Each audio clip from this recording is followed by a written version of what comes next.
ভারতের যে প্রধানমন্ত্রী নরেন্দ্র মোদী, আমরা মাঝে মাঝেই তার বিভিন্ন কথায় কাজের মধ্যে উগ্র সাম্প্রদায়িকতার ছোঁয়া পাই। তো সেই জায়গা থেকে আচ্ছা, আমাদের প্রধানমন্ত্রী নরেন্দ্র মোদীর কথাবার্তায় এনারা উগ্র সাম্প্রদায়িকতা খুঁজে পায়, হালকা ডেন্ডিয়ার কাছে মিক্স করে খায় আছে, তো তাই অত বুঝতে পারে না। আমি তোমাদের দেখাচ্ছি উগ্র সাম্প্রদায়িকতা কাকে বলে। হিন্দুদেরকে প্রতিহত করার জন্য আমাদের মনে বিন্দু মাত্র সহানুভূতি থাকবে না। আমরা আমাদের জায়গা থেকে স্পষ্ট করে বলতে চাই, আমরা অনেক সহ্য করেছি, আমরা আমাদের জায়গা থেকে সর্বোচ্চ। তোমার গাড়ি গুজে না বলা আবু, নেশাটা একটু কম করো। তুমি গোটা দেশের লোকের একটু নেশাটা কম করো। কি বলতিছো, কি নিয়ে বলতিছো, কি কথা বলতিছো, এটা একটু বুঝে কথাগুলো বলো। যদি লোককে মুখের ভাষা করি বোকাচোদা বলি, আর আমি হচ্ছে সব থেকে বড় বোকাচোদা যদি হই, তাহলে ভাই কি করে চলবে? এটা খাইতে কিরম লাগে? ভালো লাগে। ভারত একটা গরিব দেশ, কিসের বুমরা কিসের বি। শক্তিশালী বাংলাদেশ দলকে ভয় পেয়ে ভারতীয় দল বাংলাদেশ সফর ক্যান্সেল করলো। ইন্ডিয়া যদি আমাদের যুদ্ধের ভয় দেখায়, এভরিবডি সবকে সব চোর হ্যাঁ সালে। আমার বিশ্বাস 2027 কিংবা 2031 সালের বিশ্বকাপে আমরা চ্যাম্পিয়ন হব। ये खा लो मेरा, खाओगे आंट भात खाओगे मेरा, ये लौड़ा पाव खाओगे। বলছিলাম বিরাট কোহলি থেকেও নাজমুল শান্ত সেরা ক্রিকেটার। बम्मा बहन पे आ जाऊंगा मैं इनकी। হয়ে গেল ভাই লোক, সবাই কেমন আছো? সবাই ভালোই আছো তো বন্ধুরা? আবারও চলে আসলাম আরো একটা নতুন ভিডিও নিয়ে। বন্ধুরা, আজকের ভিডিওটা কি নিয়ে আর কি টপিক হবে অবশ্যই সবাই বুঝে গেছো। হ্যাঁ, বাংলাদেশ কাঙ্গাল দেশ হচ্ছে বাংলাদেশের উপর। ভাই বাংলাদেশের কিছু ওভার কনফিডেন্স আলা গাজারি ডেন্ডি খাওয়া লোকজন আর ভাই ভিডিও দেখে আমার মাথার ভুসরার তার ছিঁড়ে গেছে। আগেই বলে দিচ্ছি ভাই, কারোর যদি ওভার কনফিডেন্স থাকে, কারোর যদি ইগো অ্যাটিটিউড থাকে, ভাই লজ্জা ঘৃণা মান সম্মান যদি কারোর থাকে, ভাই সব সাইডে রাখো, কারণ এদের থেকে বড় এগুলা আর কারোর মধ্যে পাওয়া যায় না। সত্যি ভাই, বাংলা ভাষাটা না জানলে ভাই জানতেই পারতাম না যে এত মূর্খ আপাকলা চোদা গাজারি মারানো লোক দিয়ে গোটা দেশ চালান যায়, গোটা দেশও চলে। আলাদাই ভাই, এরা এত অপমান হয়, এত নির্লজ্জ, এত ছ্যাঁচড়া টাইপের, এদের এত কিছু সহ্য করার ভাই এদের মাথার তারই ছিঁড়ে গেছে যে কোনো কিছু সহ্য, কোনো কিছু অপমান, এদের কিছুই এখন কিছুতে কোনো কিচ্ছু যায় না। গন্ডারের চামড়ার থেকেও 2 ইঞ্চি মোটা হয়ে গেছে এদের চামড়া। তো চলো ভাই ভিডিওটার দিকে আগানো যাক আর এদের একটু গরম করে সোজা করা যাক। ইন্ডিয়া যদি আমাদের যুদ্ধের ভয় দেখায়, তাহলে আমরা আচ্ছা আচ্ছা আচ্ছা দিল্লিতে আদায় করব ইনশাআল্লাহ। আচ্ছা, তোমরা দিল্লিতে এসে নামাজ পড়বা, এটা ভাবলা যে কোন মাথা দিয়ে না পুটকি দিয়ে, আমি কিছুই বুঝতে পারলাম না।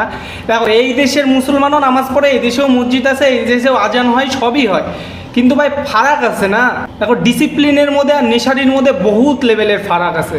যুদ্ধ হয় কার মধ্যে? বরাবরিতে থাকলে তো যুদ্ধ হয়। তোরা তো আমাদের একটা রাজ্যেরও বরাবরিতে আসিস না, তোদের সাথে যুদ্ধটা করবে কে?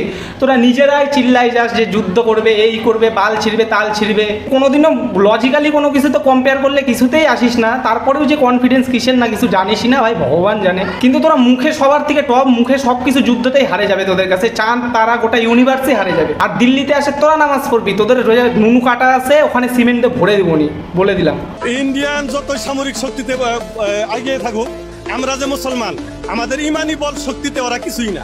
আচ্ছা, আমরা তাহলে এতদিন ভুল জানি আসছি। একটা দেশ শক্তিশালী হতে, ডেভেলপ হতে কি লাগে? সাময়িক শক্তি লাগে, যুদ্ধের জিনিস লাগে, দেশের ইকোনমি লাগে, দেশের টাকা থাকতে লাগে, দেশে শিক্ষিত লোক থাকতে লাগে। কিন্তু না, এতদিন ধরে আমরা সব ভুল শুনছি। দেশে কি লাগে? দেশে হচ্ছে ইমামি বল শক্তি লাগে। আর একটা দেশ ডুবাতে ভাই দেশের সবকটা লোক একটু করে নেশা করলেই হয়ে যায়। সাময়িক শক্তিতে দেশ যেতে না। ওরা 50 জন সৈনিক, আমরা একজন সমান না ভাই, এটা তো গ্যারান্টি। সাময়িক শক্তিতে তোদের সাথে কেউ পারবে কিনা এটা জানি না, কিন্তু ভাই মুখের শক্তিতে তোদের সাথে কেউ পারবে না। আমরা নাকি 50 জন, ওরা একজন। আর আমি বললাম তোরা 100 জন, আমার না কাটা নুনু একাই। আমার বিশ্বাস বারা, তোর বিশ্বাস করা দেখে বুঝে গেছি তুই লজিকের মাছ উঠতে আসছিস। তোর বিশ্বাসের পিসটা ভাঁজ করে পুটকির মধ্যে ঢুকায় রাখ। 2027 কিংবা 2031 সালের বিশ্বকাপে আমরা চ্যাম্পিয়ন হব। এটা আমার কথা না, এটা বাংলাদেশ ক্রিকেট টিমের টপ অলরাউন্ডার মেহেদী হাসান মিরাজের কথা। এটা কি মানতে লাগবে আমাকে? এটা ইম্পসিবল, এটা অসম্ভব। এটা তোদের খালি কল্পনায় আর ভাবনাতেই এটা সম্ভব। তাছাড়া লজিক্যালি কোনোদিন জিততে তোরা পারবিও না, এটা তোদেরকে কেউ বুঝাতেও পারে না, আর তোরা বুঝবিও না। তোরা যেগুলা ভাবিস ভাই, আমি ভাবলেই খুব চিন্তা হয় তোদের নিয়ে। তোদের মেহেদী হাসানকে মেহেন্দি পরে থাকতে কোস। লজিক্যালি তো কোনোদিনও জিততে পারবি না। এখন যদি তোরা ভাবনায় যদি জিতে যাস আর কিনা কারখানায় তৈরি করিস ট্রফি, তাহলে সম্ভব। কিসের বুমরা কিসের বি। আল ফাহাদ বাংলাদেশের ফার্স্ট বোলার, যিনি কিনা ভারতদের গুড়িয়ে দেওয়ার জন্য একাই 100। এরা কারা? হ্যাঁ, তোদের ওখানে যদি ফাস্ট বোলার তৈরি হয়, আমাদের এখানে বোতল কুড়ানো ক্যারি ব্যাগ কুড়ানো লোক যাবে খেলতে, পাগলা সুদা মুখ সুদন সুদাতে আসে। আমাদের এখানে কার এক 14 বছরের ছেলে যত রেকর্ড করছে এই বয়সে, আর যেরকম খেলে কিনা তোদের ওখানে ক্রিকেট বোর্ডের গোটা কেরিয়ার আগে ওরকম খেলতে পারে না। মুখ সুদন সুদাস ভাবে চিনতে। আমাদের অ্যাটম বম তৈরি হচ্ছে ভারতের স্ট্যাম্প ভাঙার জন্য। সত্যি ভাই, নিজেরই সময় সময় কিরকম লাগে, এত বড় বড় দামড়া কাছা যদি লোকগুলা যদি একলা কমন জিনিস যদি বুঝাতে হয়, তাহলে এর থেকে খারাপ আর কি লাগে। এদের অ্যাটম বম এদের গুয়াতে যায় ফাটবে। নেক্সট ভাই আমার কিছু কিছু বন্ধু আছে যাদের 4-5টা একসাথে নেশা করার পর ওভারলোড হওয়ার পরে ভাই এইরকমই বকে। ভারত একটা গরিব দেশ, বাংলাদেশের মানুষ সাতরায় ইটালি যাবে, সাঁতরাই তো যাবে, স্টিমার জাহাজে যাওয়ার পয়সা দিয়ে সব গাঁজা আর নেশা করে তো। দক্ষিণ আমেরিকার বন জঙ্গল হয়ে অ্যামাজন হয়ে আমেরিকায় ঢুকবে, ভারতে যাবে না। আঙ্কেল এত বড় ক্ষতিটা করেন না আমাদের। ভারত বাংলাদেশের মধ্যবিত্ত শিক্ষিত কোনো জনগোষ্ঠীর জন্য একটা থাকার জায়গা না। আচ্ছা, এদের ভাবনা হচ্ছে এখানে লোক থাকে না তো, এখানে কোনো অন্য ধর্মের জনগোষ্ঠীও থাকে না, কেউ থাকে না, এখানে থাকে সব এলিয়েন রোবট। শক্তিশালী বাংলাদেশ দলকে ভয় পেয়ে ভারতীয় দল বাংলাদেশ সফর ক্যান্সেল করলো। আর খালি সুদন খাবে আমার কাছে। আমাদের এখানে বিরাট রোহিত কেন রিটায়ার নিচ্ছে বাংলাদেশের ভয়ে? এত শক্তিশালী দলের সাথে খেলা কি চারটিখানি কথা? ভয়ে আমাদের প্লেয়ারগুলো সব মুতে ফেলাইছে। বাংলাদেশের সাথে দ্বিপাক্ষিক সিরিজ খেলতে যাচ্ছে না ভারতীয় দল, কেননা বাংলাদেশ দল নিজের ঘরের মাটিতে সব থেকে শক্তিশালী। বেশি আলবাল বকলে না কানের গোড়া একটা থাবড়া মারবো। ভাই আমি দেখছি শুনছি যে গালিকা কুত্তা গালিমে শের, আর এদের এখানে গালিকা কুত্তা গালিমে চুহা, এরা তাও বুঝতে পারে না। এবং ঘরের মাটিতে কেউ হারাতে পারবে না বলে ভারতীয় দল লজ্জায় না পড়ে যায়, তাই ভারতীয় দল বাংলাদেশ সফর ক্যান্সেল করলো। আর ভারতীয় দল খেলতে যাবে না, কারণ হচ্ছে এদের মতো গাঁজাখড়ি এদের মতো পাগলা চোদা দেশের সাথে খেলার থেকে ভাই জিম্বাবুয়ের কাছে হারা বহুত ভালো। মানে খেলতে গেলে ভাই কোন সময় কোন পাগলা চোদা গাঁজাখড়ি ভাইরাস এসে লেগে যাবে ভাই কেউ জানে না। বাংলাদেশ দল বহুত শক্তিশালী, আমরা ভয় পেয়ে গেছি ভাই, সরি আমরা পারবো না। আর বাবু তোমার মিডিয়াগিরি করাও তো তাই না, তুমি গাঁজাটা কম খাও আর নেশাটা কম করো। এবং এর পরিবর্তে ভারতীয় দল, হ্যাঁ ভারবর্তী, এটা আবার কি? বারা ভরভরাতে দেশ বলেনি, এটাই বহুত ভাই। তুই যাই রে ভাই, এগুলা আর আসিস না তুই। নেক্সট অবশেষে বহুত দিনের জমানো আশা আকাঙ্ক্ষা লজ্জা ঘৃণা অপমান বোধ সহ্য করার পর যখন ভাই একটা ম্যাচ জেতে, আর তারপরে ভাই রাতে এক চিলিম গাঁজা টেনে আসে ভাই যখন ভিডিও করতে বসে, লজ্জাও করে না। 10টা ম্যাচের মধ্যে 9টা ম্যাচে অপমানিত লজ্জাজনক ভাবে হেরে নির্লজ্জের মতন, তারপরেও একটা ম্যাচ জিতে ভাই সেলিব্রেশন চোদাতে আসে। অবশেষে শ্রীলঙ্কাকে আমরা হারিয়ে দিয়ে দ্বিতীয় টি-20 ম্যাচ আমরা সিরিজ জিতে গেলাম, মানে সিরিজ জিতে গেলাম শ্রীলঙ্কাকে লজ্জিত ভাবে হারিয়ে দিয়ে। চোদা তোদের কথার মধ্যেই তোদের উত্তর আছে রে বারা, তোরা সিরিজ জিতছিস, তোরা ওয়ার্ল্ড কাপ জিতিসনি, নেক্সট ম্যাচে আবার বাংলার 5-এর মতো ফোদা মুখ থোদা করে নিয়ে ঘুরে আরাবি।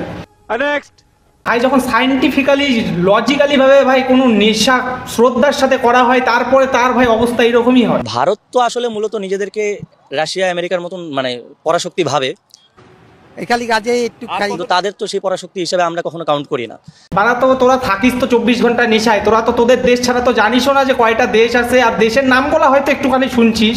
তো ভাই তোর সাথে আনলজিক্যালি ভাই বকে লাভ নাই, তো চলো ভাই লজিক্যালি একটু দেখি। ভাই দেখো এদের আর আমাদের মধ্যে বহুত পার্থক্য আছে। এরা আমরা যেখানে আসি সেটাকে এরা কল্পনায় ভাবে, তাহলে ভাই এদের সাথে কম্পেয়ার করা কি করে ভাই যাই? তো বারা তোদের কোন মাস্টার পড়ায় কোন মিডিয়া পড়ায়, সবাই তো বারা গাঁজা খায়, তাকে চোখের একটু পাওয়ার থাকলে একটু দেখান চোদা।